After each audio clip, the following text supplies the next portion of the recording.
నమస్కారం. భారత క్రికెట్ జట్టును ప్రకటించినప్పుడు చూస్తే అదంటే ఉత్త ఆటగాళ్ల లిస్టు మాత్రమే కాదు, అది భవిష్యత్తు కోసం ఒక బ్లూప్రింట్, జట్టు ఎలాంటి వ్యూహంతో ముందుకెళ్తోందో చెప్పే ఒక సంకేతం. సో ఈరోజు మనం దక్షిణాఫ్రికా టూర్కు ఎంపిక చేసిన భారత వన్డే జట్టు వెనుక ఉన్న 5 పెద్ద కథనాలేంటో చూద్దాం.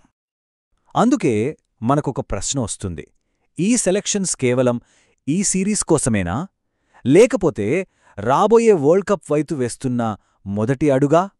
ఈ విశ్లేషణలో దీనికి సమాధానం వెతుకుదాం. సరే, మరి ఈ 5 ముఖ్య కథనాలేంటో ఒకసారి చూసేద్దాం.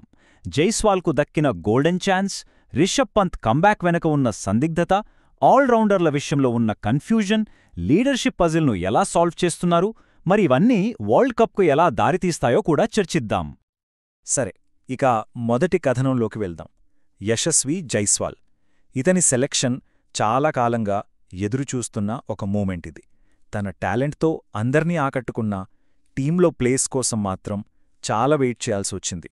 ఎందుకంటే భారత జట్టులో కాంపిటీషన్ మామూలుగా లేదు. రోహిత్ శర్మ, శుభ్మన్ గిల్, విరాట్ కోహ్లీ లాంటి టాప్ ప్లేయర్స్ ఉండటంతో జైస్వాల్కు ఫైనల్ టీంలో ప్లేస్ దక్కించుకోవటం ఒక పెద్ద సవాలే అయ్యింది. ముఖ్యంగా టెస్టుల్లో ఇతని పర్ఫార్మెన్స్ చూడండి. యావరేజ్ దాదాపు 50. అంటే లాంగ్ ఫార్మాట్లో అతని ఎలాంటి ప్లేయరో, అతని టెక్నిక్ ఎంత సాలిడ్గా ఉంటుందో అర్థం చేసుకోవచ్చు. అతని నిలకడకు ఈ నంబర్సే నిదర్శనం. ఇక టీ20ల విషయానికొస్తే అతని స్ట్రైక్ రేట్ ఏకంగా 164. ఇది చూస్తే చాలు, అతను ఎంత అగ్రెసివ్గా ఆడగలడో, ఏ ఫార్మాట్కైనా ఎలా సెట్ అయిపోతాడో మనకు క్లియర్గా తెలుస్తుంది. లిస్ట్ ఏ క్రికెట్లో కూడా అతని యావరేజ్ 52కి పైనే ఉంది. అంటే ఈ నంబర్స్ అన్నీ ఒకటే విషయం చెబుతున్నాయి, అతను వన్డే క్రికెట్కు కూడా పర్ఫెక్ట్ చాయిస్ అని. 3 ఫార్మాట్లలోనూ రాణించడం అతని స్పెషాలిటీ. సరిగ్గా ఇలాంటి టైంలోనే శుభ్మన్ గిల్కు గాయం అవడంతో జైస్వాల్కు ఒక గోల్డెన్ ఛాన్స్ దొరికింది.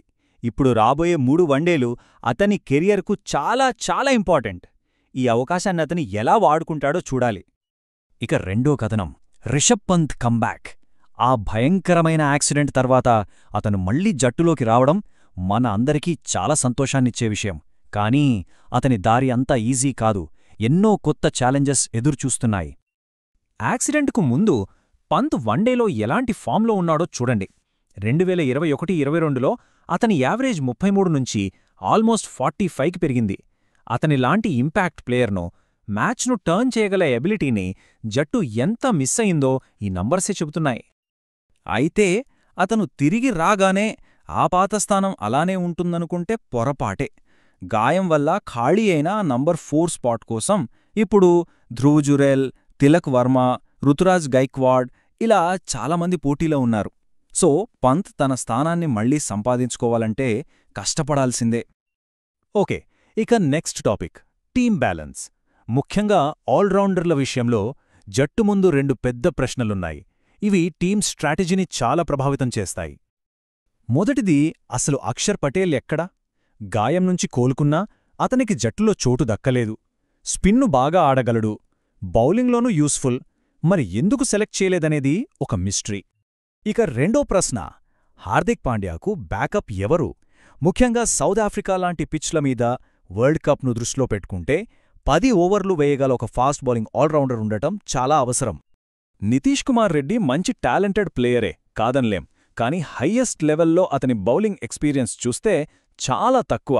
ఐపీఎల్లో అయితే మ్యాచ్కు సగటున 1 ఓవర్ కూడా వెయ్యలేదు. సో అతను పాండ్యాకు లైక్ ఫర్ లైక్ రీప్లేస్మెంట్ అని చెప్పలేం. ఇప్పుడు 4వ పాయింట్, లీడర్షిప్ పజిల్. భవిష్యత్తులో టీమిండియా కెప్టెన్ ఎవరు? ఈ సెలక్షన్స్ మనకేమైనా క్లూజ్ ఇస్తున్నాయా? ఇక్కడ చూస్తే ఒకటి క్లియర్గా ఉంది, శుభ్మన్ గిల్ను 3 ఫార్మాట్లలోనూ ఫ్యూచర్ లీడర్గా చూస్తున్నారు. కానీ లాంగ్ టర్మ్లో అతనికి బ్యాకప్ ఎవరు, సెకండ్ లైన్ ఆఫ్ లీడర్షిప్ ఎవరు అనే దానిపై ఇంకా పూర్తి క్లారిటీ రావాల్సింది.